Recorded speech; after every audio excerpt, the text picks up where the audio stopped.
الحمد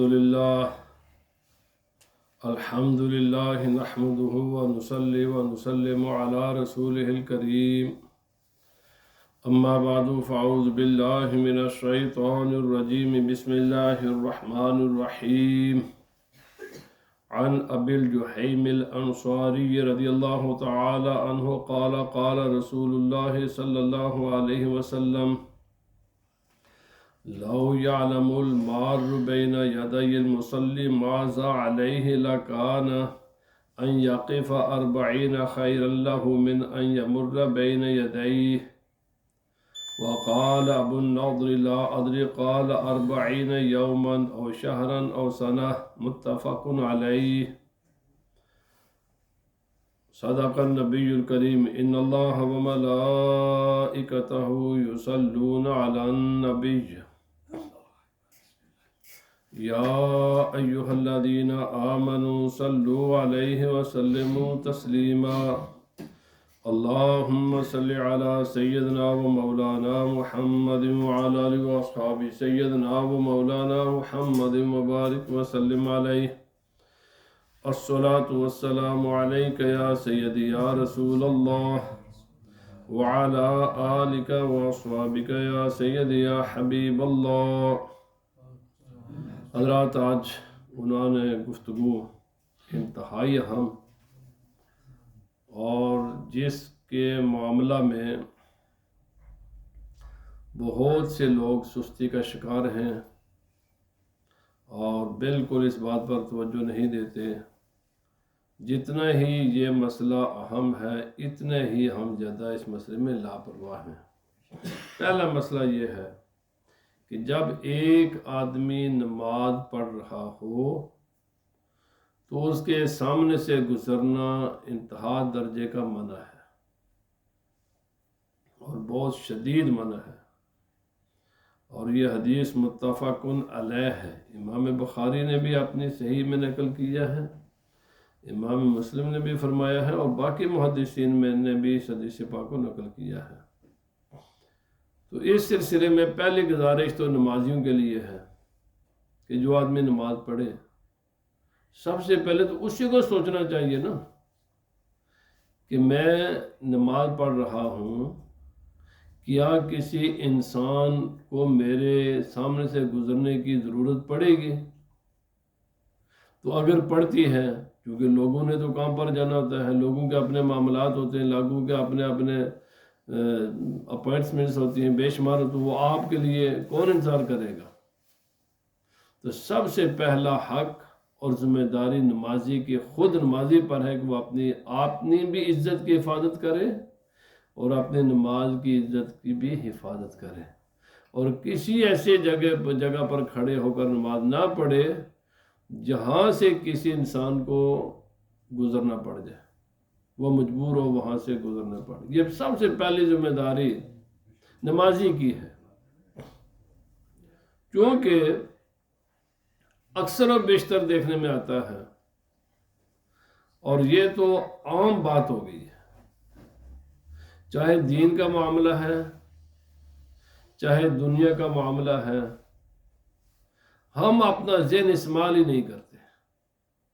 یعنی کوئی بھی کام کرنے سے پہلے ہم سوچتے ہی نہیں ہیں کہ بھائی یہ جو کام کرنے لگے ہیں اس کی کیا ریکوائرمنٹس ہیں، اس کو کرنا شروع میں نے کیسے کرنا ہے، اس کو اینڈ پر میں نے کیسے تک لے کر جانا ہے، اس کے دوران میرے ساتھ کیا کیا معاملات پیش آ سکتے ہیں، دوسرے لوگوں کے اس کے ساتھ کیا معاملات پیش آ سکتے ہیں۔ بھائی سارے کام اللہ رب العزت نے قرآن مقدس میں بار بار انسان کو اس بات کی تنبیہ فرمائی ہے کہ میں نے تمہیں آنکھیں دی ہیں، کان دیے ہیں، دل و دماغ دیے ہیں، آنکھوں سے کام لو، کانوں سے کام لو، دل و دماغ سے کام لو، سوچ سمجھ کر کام کرو۔ جو بھی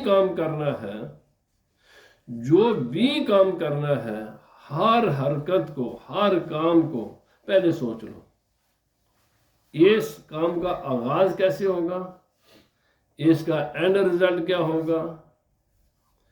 تو یہ سارے معاملات ہیں، ہر حرکت ہے کوئی بھی، اور نیگلیجنس انگلش میں اس کو کہتے ہیں۔ اسلام میں سختی کے ساتھ حرام ہے نیگلیجنس۔ نیگلیجنس کیا ہوتا ہے؟ لاپرواہی، دل دماغ کو، آنکھوں کو، کانوں کو، معاملات کو استعمال ہی نہیں کرنا، بس جیسے آ گیا ویسے ہی سارا کام کر لیا، نہ سوچا کہ اس کا آغاز، اس کو شروع میں نے کیسے کرنا ہے، نہ یہ سوچنا اس کے درمیان کیا کیا حالات پیش آ سکتے ہیں، نہ یہ سوچنا جب میں اینڈ پر جاؤں گا تو اس کا اینڈ کیسے کرنا، اس کے دوران کیا کچھ ہو سکتا ہے۔ تو لا تکم من الغافلین قرآن مقدس میں خدا کا حکم ہے، اور یہ کوئی ایک آیت نہیں ہے، اور یہ آیت نہیں کے ساتھ ہے، اور نہیں علماء فرماتے ہیں اس کا اوریجنل معنی حرام ہوتا ہے۔ اللہ پاک نے فرمایا غافل نہ ہو جاؤ، بغیر سوچے سمجھے کے، بغیر کسی معاملے کے ویسے یوں ہی بات کام نہ کیا کرو، اور خصوصاً مذہبی معاملات میں غفلت، نیگلیجنس، اس کی کوئی اجازت نہیں ہے، نہ دینی معاملات میں نہ دنیاوی معاملات میں۔ دونوں معاملات کو خوب غور و فکر کرنے کے بعد جو بھی سٹیپ لینا ہے اس کو پہلے اس پر غور و فکر کرو۔ انہیں جو کہ آج کا میرا موضوع ایک مخصوص ہے کہ نماز کے دوران نمازی کی آگے سے گزرنا سخت حرام ہے۔ گھر سے ہم چلے نماز پڑھنے کے لیے، ثواب حاصل کرنے کے لیے، اور ہم نے آ کر بجائے ثواب حاصل کرنے کے ثواب بھی لیا، لیکن وہی وہاں ہی سارا ضائع کر دیا کسی نمازی کے سامنے گزر کر۔ تو پہلا یہ ذمہ داری ہے نمازی کی کہ اپنی نماز شروع کرنے سے پہلے خوب غور و فکر کر لے کہ بھائی جہاں سے میں نماز میں نے شروع کی ہے، 2 رکعتیں ہیں یا 4 رکعتیں ہیں، آخر وقت تو لگے گا، 2 منٹ لگے، 3 لگے، 5 میں لگے، جتنا بھی ٹائم لگے گا، ٹائم تو لگے گا نماز پڑھنے پر۔ تو اس دوران کسی دوسرے انسان کو کیا ضرورت پیش آ سکتی ہے؟ تو بھائی اس بات کا دوسروں کی ضرورت کا خیال رکھ کر اس جگہ کے انتخاب کرے کہ جہاں سے گزرنے والوں کو آپ کی وجہ سے کوئی پرابلم نہ ہو۔ آپ روزانہ دیکھ لینا، میں زیادہ بات نہیں کرنا چاہتا، دیکھیں اینڈ دروازے کے درمیان لوگ نماز پڑھنا، یار یہ اللہ نے تجھے آنکھیں نہیں دی، دماغ نہیں دیا ہوا، دروازہ اسی لیے بنایا گیا ہے کہ لوگ وہاں سے اندر آئیں گے، باہر جائیں گے۔ جب تم نماز وہاں شروع کر لو گے تو لوگ اندر کیسے آئیں گے، یہاں سے باہر کیسے جائیں گے؟ آسان سی بات ہے نا۔ تو اب سنیں، حضرت ابو جہیم الانصاری رضی اللہ تعالی عنہ نبی پاک صلی اللہ علیہ وسلم سے روایت فرماتے ہیں کہ نبی کریم رؤوف الرحیم صلی اللہ علیہ وسلم نے فرمایا، ابھی میں نے جو کہا ابھی آپ اس کا مظاہرہ دیکھ سکتے ہیں، دروازے کے اندر بیٹھ جائیں گے، سارا حال خالی ہوتا ہے، سارا خالی حال خالی ہے، اتنا نہیں سوچتے کہ ہم نے دروازے کے سامنے نہیں بیٹھنا۔ ابھی میں جو بات کر رہا ہوں بات کے دوران بھی آپ اس چیز کا مظاہرہ دیکھ سکتے ہیں۔ اللہ کے بندو، کوئی بھی کام کرنے سے پہلے غور و فکر کرو، سوچا کرو، غور و فکر کیا کرو، دماغ کو استعمال کرو۔ تو فرمایا لو یعلم المار بین یدی المصلی ماذا علیہ، اگر گزرنے والا اس بات کو جان لے کہ نمازی کے سامنے سے گزرنے کا گناہ کیا ہے، اس کا رزلٹ کیا ہے، لَكَانَ أَن يَقِفَ 40 خَيْرًا لَهُ مِنْ أَن يَمُرَّ بَيْنَ يَدَيْهِ، تو وہ آدمی 40 تک ٹھہرا رہتا اس بات سے کہ وہ سامنے سے نہ گزرتا، بلکہ 40 تک وہاں ٹھہرا رہتا۔ فرمایا حضرت ابو النضر رضی اللہ تعالیٰ عنہ جو حدیث پاک راوی ہیں، ان میں سے ایک راوی یہ کہتے ہیں کہ مجھے نہیں یہ معلوم کہ 40 سے مراد 40 دن ہیں یا 40 مہینے ہیں یا 40 سال ہیں۔ 40 دن تو کم از کم ہے، 40 دنوں تک وہ انسان وہاں ٹھہر جاتا، انتظار کرتا، کیونکہ اس کے نتیجے میں جو کچھ قیامت کے دن اس انسان کے ساتھ ہوگا نا، پھر وہاں پچھتائے کہ کاش کہ میں نمازی کے سامنے سے نہ گزرتا، 40 دن تک بھی مجھے کھڑا رہنا پڑتا تو میں کھڑا رہتا نہ گزرتا، یا 40 مہینے تقریباً کوئی 3.25 سال یا 40 سال تک میں کھڑا رہتا، نمازی کے سامنے سے نہ گزرتا۔ ہر روز میں دیکھتا ہوں کوئی پرواہ نہیں ہے، نمازی نماز پڑھ رہے ہیں، اس کے سامنے سے گزر جائیں گے۔ اللہ کے بندو، نمازی کے سامنے سے گزرنا حرام ہے۔ اچھا، کبھی کبھی یہ بھی مجھے دیکھنے میں آتا ہے، حالانکہ دونوں جانب سے راستہ ہوتا ہے، یعنی وہ آدمی تھوڑا سا بھی دماغ استعمال کرے نا، مثلا ایک آدمی یہاں نماز پڑھ رہے تھے، تو یہاں ایک آدمی نماز پڑھے تو اس کے تو ادھر سے بھی ہم گزر سکتے ہیں، ادھر سے بھی گزر سکتے ہیں، جان کر اس کے آگے سے گزر کر جائیں گے۔ یعنی کیوں گزرتے ہیں سوچتے نہیں ہیں، غور و فکر نہیں کرتے۔ اگر یہ سوچیں تو پہلے دیکھ لیں بھائی، میں جس راستے کو اختیار کر رہا ہوں اس کے راستے میں کوئی نمازی تو نہیں آ رہا، تو میں نے پہلے بات کی نمازیوں کا یہ فرض ہے، یہ ان کی ڈیوٹی ہے کہ وہ نماز شروع وہاں کریں جہاں سے کسی کو گزرنا نہ پڑے۔ آپ بات کر رہا ہوں گزرنے والوں کا کیا فرض ہے، وہ بھی سوچیں کہ میں کسی نمازی کے سامنے سے تو نہیں گزر رہا۔ اور پھر علماء نے طریقے بھی بتائے، اگر آپ کو گزرنا ہی پڑ جائے تو کسی سے کہہ دیں یار جی آپ اس کے سامنے کھڑے ہو جائیں، تو اس کو کھڑا کر کے آپ گزر جائیں۔ مثلا یہ سترا ہے، یہاں سے اٹھائیں چیز اس کے نمازی کے سامنے رکھ دیں اور اس کے سامنے سے گزر جائیں، اجازت ہے۔ شریعت نے یہ بھی ایسا بھی نہیں، کوئی اس کا حال نہیں بتائے ہوئے، اس کا حال ہے۔ کوئی آدمی نمازی کے سامنے بیٹھ جائے، کھڑا ہو جائے، یا کوئی سترا کھڑا کر دو، یا کوئی چیز جو ایک انگلی کے موٹاپا اس کا اتنا ہو اور ایک یہ بازو کے برابر اس کی لینتھ ہو، وہ اس کے سامنے کھڑے انداز میں رکھیں اور گزریں۔ لٹانا نہیں ہے، کھڑا کر کے رکھنا ہے۔ تو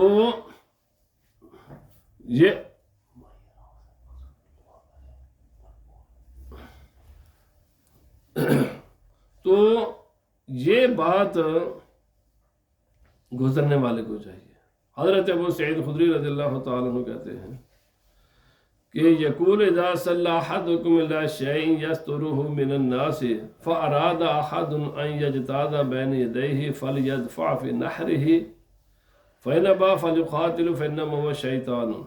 حالانکہ یہ سختی کے لیے، یہ ایسا کرنا نہیں ہے مت کہ مولوی صاحب نے جناب مسئلہ کی طرح سے عمل شروع کر دے سکتے۔ اور یہاں سے یہ بھی پتہ چلتا ہے حدیث پاک کو سمجھنے کے لیے کچھ عقل بھی چاہیے، کچھ علم بھی چاہیے، اور اپنے اسلاف نے جس معنی کا تعین کیا ہے اس کو چھوڑ کر اگر قرآن و حدیث پر چلو گے تو بے شمار مسائل پیدا ہو جائیں گے، اور یہ منع ہے۔ خود نہ سمجھو، جیسے کہ آج کل ہمارے نوجوانوں نے شروع کر لی بات، یوٹیوب پر کوئی دیکھ لیا، کسی انٹرنیٹ پر کوئی چیز دیکھ لی تو بس اسی کو دلیل بنا لیا۔ بناؤ اس حدیث کو دلیل، کسی بھی امام نے اس حدیث کو دلیل نہیں بنایا، چاروں امام میں سے پتہ لفظی ترجمہ کیا تھا حدیث پاک کا، میں بتاؤں، میں انشاءاللہ بتاؤں گا، کر کے دکھاؤ اس پر عمل۔ بھائی جس کے الفاظ جو ہے نا، یہ الفاظ اور ہیں، اور الفاظ کے نیچے جو معنی ہوتے ہیں وہ کچھ اور ہوتے ہیں۔ یہاں نبی پاک صلی اللہ علیہ وسلم کی بھی مراد اس کا لفظی معنی نہیں تھا، شدت بیان کرنا ہے کہ بھائی سختی کرو۔ حضرت اور متفق علیہ حدیث پاک ہے، صحیح حدیث ہے، صحیح ہے، عمل نہیں کیا جائے گا اس پر۔ کیوں نہیں عمل کیا جائے گا؟ الفاظ کے نیچے جو معنی ہے وہ معنی اور ہے، اور وہ معنی عام آدمی اس معنی تک پہنچنے کی صلاحیت نہیں ہے اس آدمی میں۔ نبی پاک صلی اللہ علیہ وسلم فرمایا جب کوئی آدمی فرمایا نماز پڑھ رہا ہو تو لوگوں کے درمیان اور اپنے درمیان سترا قائم کرے۔ پہلے کوئی ستون ہو، کوئی چیز آگے رکھ دے، کوئی نہ کوئی سترا۔ فَإِذَا أَرَادَ أَنْ يَجْتَازَ بَيْنَ يَدَيْهِ، سترے کے باوجود کوئی آدمی آپ کے سامنے سے گزرنا چاہے، سترا آپ یعنی نمازی کی ذمہ داری پہلی ہے، نمازی کی ذمہ داری پہلی ہے کہ وہ پہلے یہ کام کرے، اپنی ذمہ داری کو پورا اس نے کیا ہے، اس کے بعد اگر کوئی اس کے سامنے سے گزرتا ہے تو فرمایا فَلْيَدْفَعْ فِي نَحْرِهِ، اس کے سامنے ایسے ہاتھ کر کے اسے سینے میں پیچھے ہٹ، کدھر جا رہا ہے؟ دیکھتا نہیں ہے میں نماز پڑھ رہا ہوں؟ فَإِنَا بَا، کبھی کبھی سستی میں انسان کو خیال نہیں بھی ہوتا، فرمایا اگر پھر بھی وہ گزرے تو فرمایا پھر اس کے ساتھ لڑائی کرو، کیونکہ وہ گزرنے والا شیطان ہے۔ اب یہ جو نا لڑائی کرنے کا حکم، یہ میرے بھائی کوئی حکم نہیں ہے، اس کا معنی لفظی معنی نہیں ہے۔ اگر یہ کام کرو گے نماز ٹوٹے گی، اور روزانہ آپ کی مسجد میں لڑائیاں جھگڑے ہوں گے، اور لوگ پولیس کے پاس پہنچے ہوں گے۔ پہلی بات، فنڈامنٹل بات یاد رکھ لو، کسی بھی انسان کو کوئی بھی اہم سزا دینے کی پبلک کو اجازت نہیں ہوتی۔ تمام قسم کی سزائیں صرف حکومتوں کو اجازت ہوتی ہے، کسی بھی انسان کو اجازت نہیں ہے کسی انسان کو کوئی سزا دے۔ تنبیہ چھوٹی موٹی کی جا سکتی ہے، سزا دینے کی، مارنا یہ سزا ہے، اور یہ فنڈامنٹل اسلام کا اصول ہے کہ سزا دینے کی کسی بھی انسان کو اجازت نہیں ہوتی۔ کوئی بھی آدمی دوسرے انسان کو سزا نہیں دے سکتا۔ سزا دینا ہے تو پھر اس کے پروسیجر ہے کہ آپ جائیں، اس جرم کو آپ نے کورٹ میں پیش کریں، اور حکومت کے سامنے اس جرم کو ثابت کریں، اور آپ نہیں سزا دے سکتے، پھر بھی ثابت ہونے کے بعد بھی آپ سزا نہیں دے سکتے، کیونکہ آپ نے تو انتقام کی آگ آ سکتی ہے، آپ اس کو سزا کم زیادہ دے سکتے ہیں۔ تو سزا دینے کا اختیار صرف حکومتوں کو ہوتا ہے، حکومت کے علاوہ کسی کو سزا دینے کا اختیار نہیں ہے۔ یہ جو گھروں میں لڑائیاں ہوتی ہیں، بڑی بڑی لڑائیاں، لوگ ایک دوسرے کا چہرہ بگاڑ دیتے ہیں، یہ حرام ہے۔ ماں باپ کو بھی اولاد کو اس طرح کا مارنے کے ان کے جسم پر نشان پڑ جائے، حرام ہے۔ ابھی میں ایک کیس ابھی سیٹل ہوا ہے، اتنے بروٹلی اپنے بچوں کو مارا ماں نے، بعد میں پچھتاتے ہیں، اور جی یہ بھائی ظالم، کیوں ظلم کرتے ہو اپنی اولاد پر؟ کیوں ظلم کرتے ہو جب اسلام نے تمہیں بچوں کو اس طرح مارنے کی اجازت ہی نہیں دی ہے؟ ایک مجھے حدیث پاک دکھا دو، نبی پاک صلی اللہ علیہ وسلم فرمائے ڈراٹ اوپر رکھو، مارنے کی اجازت نہیں ہے، ڈرانے کی اجازت ہے۔ ان کے ایک خوف ان پر رہ کے آنے نہیں میرا بال، بھائی اولاد کو بھی مارنے کی اجازت نہیں ہے، بیوی کو تو بالکل ہی اجازت نہیں، جو ہے نا وہ آپ اس کو پڑھیں گے تو وہ بالکل نہ ہونے کے برابر ہے، اس میں کوئی بروز نہیں ہے، اس میں کوئی بہت بڑا ڈنڈا نہیں ہے، اس میں کوئی کسی قسم کا تھپڑ چپیڑ یا ککنگ نہیں ہے، یہ سب حرام چیزیں ہیں، اور گال دینے کی تو اجازت ہی نہیں ہے، یعنی گال دینے کی تو اجازت ہے ہی نہیں ہے، اور اس گال دینے پر تو سزائیں ہیں اسلام میں۔ خود اپنی اولاد کو اگر کوئی آدمی گال دے گا تو اس کے لیے سزائیں 80 کوڑے ہیں، 40 کوڑے ہیں۔ چند مخصوص الفاظ ہیں جن کے ساتھ کسی کو ایسے ویسے کہنے کی اجازت ہے، وہ یا تو پھر علم حاصل کرو نا، تم کسی کو کیا کہہ سکتے ہو کیا نہیں کہہ سکتے، وہ الفاظ ہیں چند ایک۔ بھائی کسی کو کوئی مخواہ غصہ آنا تو یہ لفظ بول لیا کرو، غصے کا اظہار کرنا ہے تو وہ، چونکہ وہ سارے کے سارے لفظ سچے ہیں، اس سے تمہارا غصہ بھی ٹھنڈا ہو جائے گا، اور وہ سب کے سب الفاظ ہے بھی سچے ہیں، ان میں کوئی جھوٹ بھی نہیں ہے۔ لیکن یہ گالیاں دینا، چاہے اولاد ہو، چاہے بھائی ہو، چاہے بہن ہو، چاہے کوئی غیر ہو یا اپنا ہو یا بیوی ہو یا ہسبینڈ ہو، بھائی حرام ہے۔ نہ سزا دینے کی کسی کو اجازت ہے، نہ گالی دینے کی بالکل اجازت نہیں ہے، اور ان الفاظ پر مختلف سزائیں ہیں اسلام میں، ماں سوائے چند ایک مخصوص الفاظ کے۔ وہ اگر غصہ ٹھنڈا کرنا تو وہ بول لیا کرو۔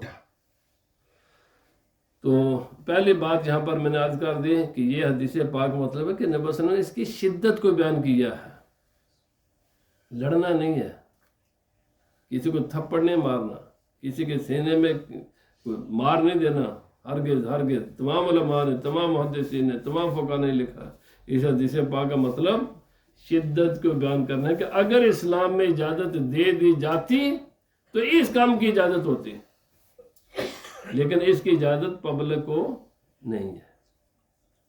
تو وہ میں نے پہلے یاد کر دیا، کسی بھی انسان کو فزیکل سزا دینے کا اختیار صرف حکومتوں کو ہوتا ہے، فزیکل، اور اسی طرح مالی جرمانے یہ بھی حکومتیں، وہ ایک الگ مسئلہ کہ حکومتوں کی اجازت ہے یا نہیں ہے، اسلام میں مالی جرمانہ کرنے کی اجازت ہے یا نہیں ہے، بہرحال وہ ڈیٹیل ہم الگ رکھتے ہیں، تو وہ ایک الگ مسئلہ ہے۔ حضرت جابر بن عبداللہ رضی اللہ تعالی اب ہے جو نماز نہیں پڑھتے، سستی کرتے ہیں۔ حضرت جابر بن عبداللہ رضی اللہ تعالیٰ عنہ نبی پاک صلی اللہ علیہ وسلم سے روایت فرماتے ہیں، نبی صلی اللہ علیہ وسلم نے فرمایا، بین الرجل و بین الشرک والکفر ترک الصلاۃ، ایک مسلمان مرد میں اور ایک کافر مشرک مرد میں، مرد سے مراد ہے انسان، اسی یہاں یہ فزیکل مرد مراد نہیں ہے، کوئی بھی ہو جو مسلمان اپنے آپ کو کہتا ہے، اور کوئی بھی انسان ہے جو مسلمان نہیں ہے، تو پھر جو مسلمان نہیں ہے یا تو وہ مشرک ہوں گے یا کافر ہوں گے۔ کافروں کے دو قسمیں ہیں، ہندو کافر بھی ہیں، مشرک بھی ہیں، اور یہود و نصارہ اور بہت سے ایسے لوگ ہیں سکھ وغیرہ، یہ کافر تو ہے لیکن یہ مشرک نہیں ہے۔ تو فرمایا مسلمان میں اور کافر میں جو لائن ہے نا، درمیان میں جو دائرہ ہے، سرکل ہے، کسی بھی انسان کو دائرہ اسلام میں چیز اندر کرتی ہے اور دائرہ اسلام سے جو باہر کرتی ہے وہ نماز ہے، نماز ہے۔ کبھی غور و فکر کیا؟ نماز 5 نمازیں فرض ہیں، ایک بھی حدیث پاک میں آتا ہے ایک بھی نماز دانستہ، ایک غلطی سے چھوٹ جانا، کسی مجبوری کے تحت چھوٹ جانا، وہ ایک الگ معاملہ ہے۔ دانستہ، جان بوجھ کر، پرواہ نہ کرتے ہوئے ایک نماز بھی چھوڑے گا، فرمایا امام احمد بن حنبل رضی اللہ تعالیٰ عنہ 4 ائمہ میں سے ایک بنیادی امام ہے، آپ کے نزدیک فی الحقیقت وہ انسان کافر ہو جاتا ہے۔ باقی تینوں ائمہ کہتے ہیں نہیں، کافر تو نہیں ہوتا، لیکن اس نے ایک کفر والا ایکٹ ضرور کیا ہے، اور کفر کی طرف ایک سٹیپ وہ آگے بڑھا ہے۔ ایک نماز چھوڑنے سے اگر آدمی کفر کی طرف اس نے ایک قدم بڑھا لیا ہے تو جو ساری زندگی نہ پڑے۔ حضرت بریدہ رضی اللہ تعالی عنہ آخری حدیث سے پاک ہے، فرمایا میں نے نبی پاک صلی اللہ علیہ وسلم کو یہ فرماتے ہوئے سنا، صحیح حدیث پاک ہے، امام نسائی نے اس کو روایت کیا، ابو داؤد نے روایت کیا، امام ترمذی نے روایت کیا، ابن حبان نے روایت کیا، امام حاکم نے روایت کیا، اور اس حدیث میں کسی قسم کی کوئی علت نہیں ہے، یہ نہیں کہتے یہ کوئی حدیث ضعیف ہے یا کچھ ہے، صحیح حدیث پاک ہے، ویری کھری حدیث پاک ہے یہ۔ فرمایا العہد الذی بیننا و بینہم الصلاۃ، نبی پاک صلی اللہ علیہ وسلم فرمایا ہمارے درمیان اور کافروں کے درمیان جو چیز واضح نشانی ہے نا، وہ نماز ہے۔ فمن ترکہا فقد کفر، جس انسان نے نماز کو چھوڑا اس نے کفر کر لیا۔ میں نے کئی بار کہا بھائی مسلمان یہ کوئی نسل کا نام نہیں ہے، اسلام ایک نظریہ ہے، ایک عقیدہ ہے۔ تو بہرحال آخری بات فرمایا کان اصحاب محمد صلی اللہ علیہ وسلم لا یرون شیئا من الاعمال ترکہ کفر غیر الصلاۃ، ترمذی شریف کے حدیث سے پاک ہے، صحابہ کرام اعمال میں سے کسی بھی عمل کا چھوڑ دینا کو کفر خیال نہیں کیا کرتے تھے ما سوائے نماز کے۔ تو بس یار سب مسلمان الحمدللہ، تو بھائی نماز کی پابندی خود بھی کرنی ہے، اپنے بچوں اور بچیوں کو بھی نمازی بنانا ہے، اور یہ ماں باپ کی ذمہ داری ہے۔ اللہ پاک مجھے بھی ہم سب کو اس پر عمل کرنے کی توفیق عطا فرمائے، وَمَا عَلَيْنَا إِلَّا الْبَلَاغُ۔